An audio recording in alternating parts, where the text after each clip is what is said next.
বিংশ শতাব্দীতে এসেও আমরা নারীরা, স্পেশালি আমরা যারা নারী, তাদের কোনো নিরাপত্তা নেই। কেন নেই, এর পেছনে দায় কি, এসব নানান থিওরি আছে, ব্যাখ্যা আছে, নানান আলোচনা পর্যালোচনা রয়েছে, সমাজে বিদ্যমান রয়েছে। কিন্তু আপনারা আসলে এটি কোন জায়গা থেকে আলোচনা করলে এটি সমাধান টানা যায়, কিংবা এটি ব্যাখ্যাটা কতটা পরিষ্কার করে তোলা যায়, কিংবা যারা এই ঘটনার মধ্য দিয়ে যাচ্ছে, যারা এই অবস্থার মধ্যে দিয়ে যাচ্ছে, তাদেরকে শান্ত করা যায়, সেটি খুব কষ্টকর বোঝানো। দেখুন, আসিয়া, আজকে সারা বাংলাদেশে স্লোগান উঠেছে, তুমি কে, আমি কে, আসিয়া আসিয়া। এই যে বিষয়, এই যে স্লোগানে মুখরিত হচ্ছে সারা বাংলা, স্কুল, কলেজ, বিশ্ববিদ্যালয়, বিভিন্ন রাজনৈতিক পার্টি, বিভিন্ন সংগঠন, ইন্ডিভিজুয়ালি নানানজন নানানভাবে কথা বলছে, লিখছে, ভিডিও করছে, জানান দিচ্ছে। এর ফলে যেটি হলো যে যিনি ধর্ষক কিংবা এই ধরনের কাজে লিপ্ত থাকে, তাদের সাজার ক্ষেত্রে 180 দিন হাইকোর্টের নির্দেশ, এর মধ্যে একটা বিচারিক কার্যক্রম সম্পন্ন করা হবে। আসলে এই 180 দিনে আরো যে 1000 কিংবা 8000 কিংবা 1800 বাচ্চা, নারী রেপ হবে না, এর দায় কে নেবে? কোনো ধরনের সহিংসতার শিকার হবে না, এর দায় কে নেবে? এই হলো বিষয়, যে একটা রাষ্ট্র, একটা সমাজ, একটা সরকার, এই যে তিনটা পার্ট মিলে যে একটা সম্মিলিত জায়গা, সেই জায়গায় আমরা কতটা দাঁড়াতে পেরেছি। প্রথমত আমি বলতে চাচ্ছি, এই যে সহিংসতা, নারীর প্রতি সহিংসতা, এটার পেছনে দায় রাষ্ট্র এবং সরকারের। ব্যক্তি কিভাবে রেপিস্ট হয়ে ওঠে, ব্যক্তি কিভাবে এই ধরনের সহিংসতায় লিপ্ত হয়, একজন 18 বছরের যুবক কিভাবে বাবা এবং ভাই সহ এই ধরনের কাজে লিপ্ত হয়, সেটি রাষ্ট্রকে খুঁজে বের করতে হবে, সরকারকে খুঁজে বের করতে হবে। তাহলে আমাদের যে কয়েকটি গুরুত্বপূর্ণ পয়েন্ট আউট করতেই হবে, এখনই করতে হবে, সেটি হলো যে এর থেকে পরিত্রাণ বা এর থেকে মুক্তি পেতে হলে কি করণীয়।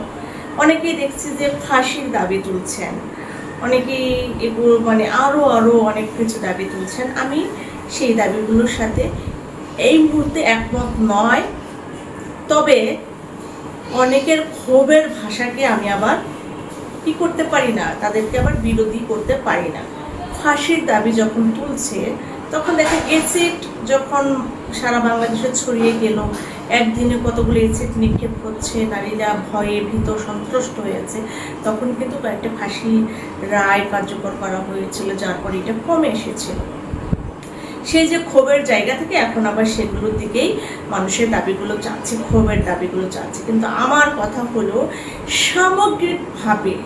সামগ্রিকভাবে যদি নারীকে মুক্ত করতে হয়, শৃঙ্খলা মুক্ত করতে হয়, স্বাধীন করতে হয়, তাহলে নারীকে কী করতে হবে? সামাজিক এবং রাজনৈতিকভাবে নারীকে অনেক বেশি অগ্রসর হতে হবে। একেবারে ছোট পর্যায় থেকে, বাচ্চাটি যখন ভূমিষ্ঠ হলো, শিশু, তখন থেকেই তাকে শেখাতে হবে যে মানুষের যে আলাদা কোনো লিঙ্গ দিয়েই এই শিশু বয়সকে নির্ধারণ করে, সেটি করা যাবে না। এটা পারিবারিক শিক্ষা, স্কুল এটাকে খুবই জোরালোভাবে দেখতেই হবে। আজ দেখছেন না, আগামী 5 বছর 10 বছর পরে আপনাদের এই বিষয়গুলো মাথায় আসবে। আমি 5 বছর আগে বলছি যে স্কুল কলেজে যৌন শিক্ষা, যৌনতা এবং নারীর শরীর, পুরুষের শরীর, মন এ নিয়ে ক্লাস থাকতে হবে, রুটিন থাকতে হবে, স্কুলিং থাকতে হবে। এটা সর্বত্র আপনার পরিবারের স্কুলিং থাকতে হবে, স্কুল কলেজের আলাদা একটা সাবজেক্টে থাকতে হবে, যে শরীরে একজন 12 বছরের তরুণীর শরীরে কি কি পরিবর্তন হয় এবং সেই পরিবর্তনগুলো কেন হয় এটার একটা সায়েন্টিফিক ব্যাখ্যা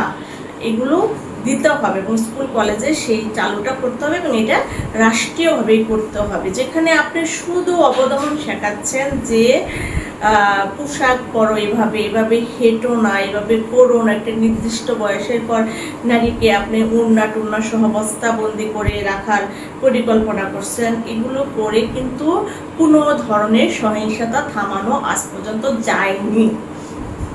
সুতরাং কি করতে হবে, আপনাকে স্কুলিং করতে হবে যে নারী পুরুষ একসঙ্গে, দেখা যায় আমরা গ্রামে যারা করেছি একটা নির্দিষ্ট বয়সের পর আলাদা করে দেওয়া হয় নারীর এটা পুরুষের এটা, এগুলো না করে স্কুলিং করা যে এই করতে হবে এবং নারীকে এখানে শুধু শরীর দিয়ে বিবেচনা করা যাবে না, এগুলো করতে হবে।